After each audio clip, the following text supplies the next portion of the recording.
Welcome back to the OK Kiteboarder. In today's episode, we are going to address the most important foundational skill to becoming a successful kite foiler. Now, I know this is a very subjective statement, and if you have a history of being a wave surfer, a windsurfer, or a kite surfer, then this episode may be of little benefit for you. However, if you're like me, an inland lake kiter who has spent a majority of his kiteboarding time riding a twin tip board, then this episode may be of benefit if you're currently a foiler or you have a present or future interest in maybe becoming a kite foiler. I hope you enjoy this episode.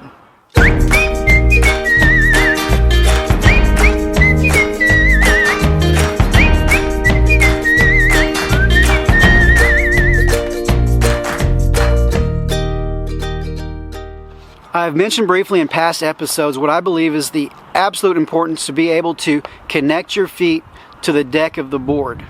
And I never knew exactly how important this skill was until my very first kite foil lesson.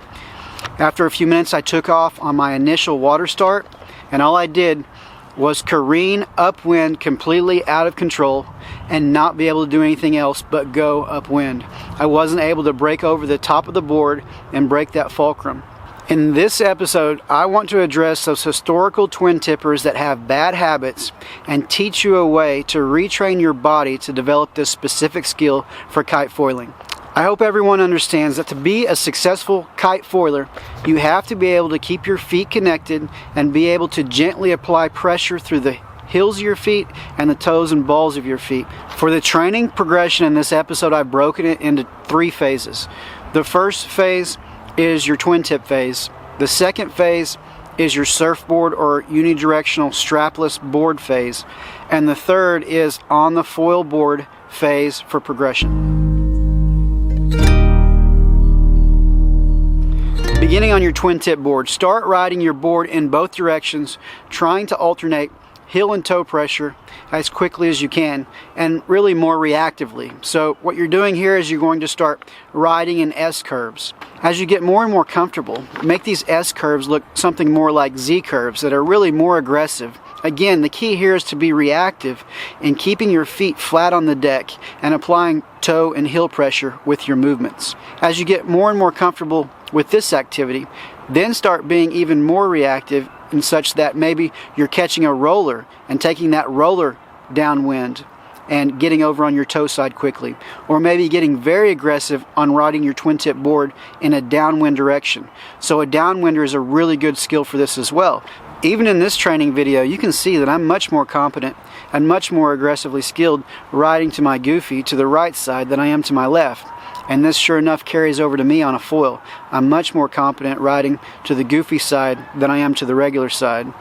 So making this training video brought that to the surface for me also, that I need to improve in becoming more proficient riding to the regular side and taking the skills that we're discussing today. The second phase is your strapless unidirectional board. Just start with getting comfortable with riding this board because it's really hard to cheat when you're riding a strapless board. You have to keep your feet connected to the board. As you get more and more comfortable just cruising along with the surfboard with no straps, performing small S curves, and then progress to where you're actually able to put some weight over your toes and work on transitions in this fashion as well.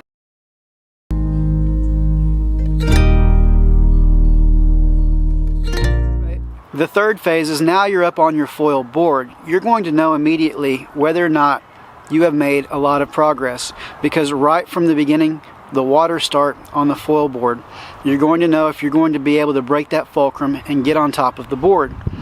Now that you're riding on your board and the water start was successful, are you able to do anything besides go upwind? After going upwind and getting comfortable with it, you need to now start to be able to ride the foil board downwind.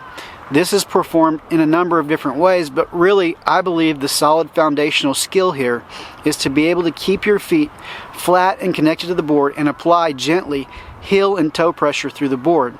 So when going downwind, you need to apply more toe and pressure through the balls of your feet so that you can attain this. When I say you want to apply pressure through the balls and toes of your feet and the heels of your feet, this isn't just with your front foot. You want to apply this through both of your feet, whether it's on the water start or whether you're up and cruising. As you get more and more comfortable on your foil board and you're able to go downwind, now start working on those very same S-curves that we were working on with the twin tip. And this will carry over to reaching the goals that we need to develop this foundational skill.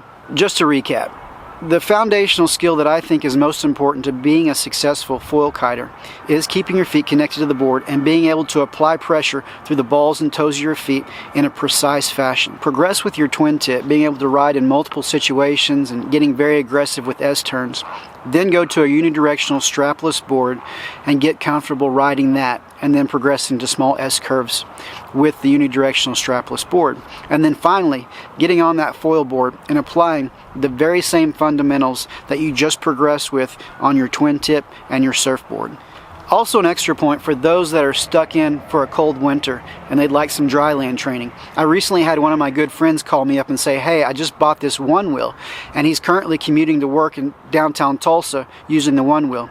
He said, you've got to try this out. So I went over, tried the one wheel out, and even though I'm very far from being proficient on the one wheel, I noticed almost immediately that this replicates the feeling of riding a foil. You have to keep your feet connected to the board. You're applying gentle toe and heel pressure as you're riding it with S-curves. And am I saying you should go out and spend $1,800 on a glorified electric skateboard? No, I'm not saying that. But am I saying that if somebody put one in my garage that I would throw it out in the trash? Probably not. Thanks for joining me on this episode. I hope that it was of some benefit to your progression as a kite foiler. Please subscribe to my channel below, and also look in the description for our ongoing giveaway and sign up for that as well. I hope to see you next time on the OK Kiteboarder.